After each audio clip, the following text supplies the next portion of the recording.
नमस्कार। वैदिक ज्योतिष में कई प्रकार के योग होते हैं। कुंडली में बनने वाले प्रत्येक योग, जितनी भी कुंडली में योग बनती है, जैसे राहु की केतु से हो गई, मंगल की बुध से हो गई, या मंगल की राहु से हो गई, केतु की बुध से हो गई, जो भी कुंडली में ग्रहों के योग बनते हैं, प्रत्येक योग जातक के जीवन पर बहुत प्रभाव आपके जीवन पर इनका पड़ता है। कोई भी हो उसका जीवन पर प्रभाव इन योगों का जरूर पड़ता है। बनने वाले सभी योगों में से कुछ योग खराब होते हैं, जैसे कुछ योग हैं जो बहुत ज़्यादा खराब होते हैं, कुछ बहुत ही अच्छे योग माने जाते हैं हमारे ज्योतिष शास्त्र में। और कुछ ग्रहों की स्थिति के आधार पर मिश्रित परिणाम देते हैं आपको। त्रिमूर्ति योग कुंडली में बनने वाले सबसे प्रभावशाली योगों में से एक योग है, जिसे हम कहते हैं त्रिमूर्ति। त्रिमूर्ति योग बहुत ही अच्छा योग है जिसकी कुंडली में बन जाए। अब आपको कैसे पता करना है कि आपकी कुंडली में ये योग बन रहा है, उसी के बारे में पूरी वीडियो है। त्रिमूर्ति योग भगवान ब्रह्मा, विष्णु और शिव एक साथ त्रिमूर्ति योग में रूप में जाना जाता है। त्रिमूर्ति योग कैसे बनेगा आपकी कुंडली में, कब कहाँ पे कौन सा योग आपकी कुंडली में बन रहा है, बस उसी के बारे में हम वीडियो में बात करें। तो त्रिमूर्ति योग कैसे बनता है, कब बनता है, किस ग्रह से बनता है, वो आप जरूर जान ले। तो वीडियो में लास्ट तक बने रहिएगा। और चैनल पर पहली बार सब्सक्राइब किया है तो चैनल पर पहली बार विजिट किया है तो सब्सक्राइब जरूर से कर लीजिएगा और वीडियो को लाइक जरूर दीजिएगा। साथ ही साथ अगर आपको कोई रत्न, महारत्न या उपरत्न चाहिए या कुंडली विश्लेषण करवाना चाहते हो तो स्क्रीन पर हमारा नंबर दिया हुआ है, आप हमें संपर्क कर सकते हैं।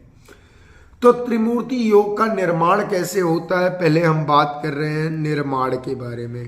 त्रिमूर्ति योग का निर्माण कैसे होता है, इस योग का महत्वपूर्ण त्रिमूर्त के संयोग से ही स्पष्ट हो जाता है। इस योग के महत्व को समझने के लिए किसी अन्य तथ्य के बारे में जानने की जरूरत नहीं है। यह योग कुंडली में कई प्रकार से पाया जाता है और अत्यधिक फलदायी होता है। हरि योग तब बनता है जब द्वितीय भाव, यहाँ पर ये है द्वितीय भाव, मैंने नंबर लिखा हुआ है कौन सा भाव कौन सा है। तो जब द्वितीय योग के स्वामी, द्वितीय भाव के स्वामी से दूसरे 8वें और 12वें भाव में कोई शुभ ग्रह, जैसे दूसरे भाव में, 8वें भाव में और 12वें भाव में, दूसरा भाव, 8वां भाव, 12वां भाव, त्रिकोण में 90 अंश पे अगर कोई शुभ ग्रह हो, सप्तम भाव के स्वामी से चतुर्थ, अष्टम और नवम भाव में कोई शुभ ग्रह हो तो शिव योग बनता है।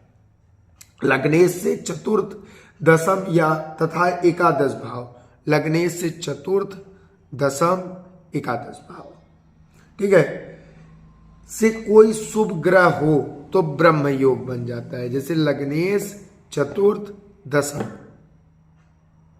तथा एकादश, ये चार यहां पर है, 1 2 3 4, इन चारों में शुभ ग्रह कोई हो तो ब्रह्म योग आपका बन जाता है। तो आपका ब्रह्म योग यहां पर बन जाएगा।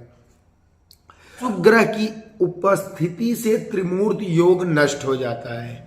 हरि, शिव और ब्रह्मा, ब्रह्मा विष्णु महेश कहिए या हरि शिव ब्रह्मा कहिए, बात एक ही है, में से एक भी योग की उपस्थिति आपको जीवन में बेहद अमीर, बुद्धिमान और खुश बनाती है।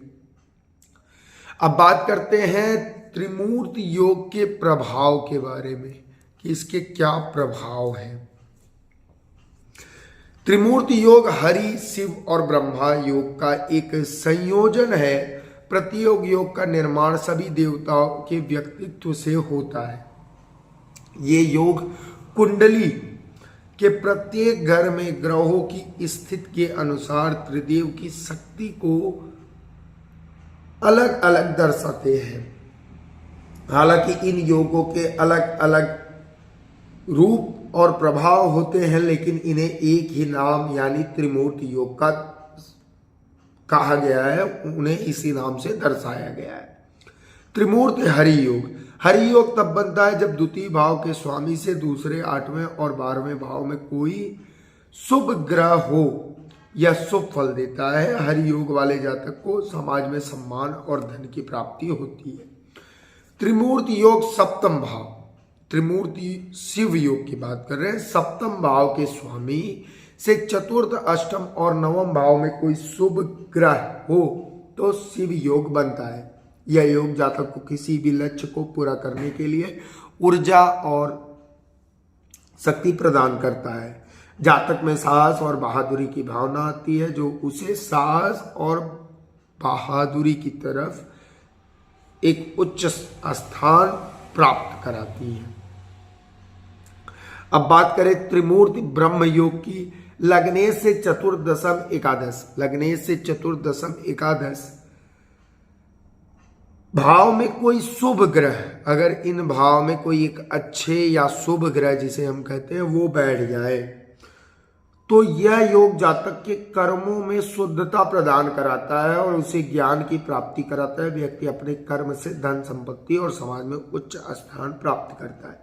अशुभ ग्रह की उपस्थिति में ये नष्ट हो जाता है। हर शिव और ब्रह्म में से एक भी योग की उपस्थिति आपके जीवन को बहुत ही सुखमय कर सकती है। तो इसी के साथ कर रहा हूँ वीडियो अपना समाप्त। वीडियो को एक प्यारा सा लाइक दीजिएगा, साथ ही साथ हमारे चैनल को सब्सक्राइब कीजिएगा। चैनल पर पहली बार विजिट किए हैं तो सब्सक्राइब जरूर से कीजिएगा। कुंडली विश्लेषण और रत्न के लिए आप हमें तुरंत संपर्क कीजिए। हमारा यहाँ पर नंबर नीचे आपको शो कर रहा होगा, आप वहाँ पर हमें संपर्क कर सकते हैं। धन्यवाद।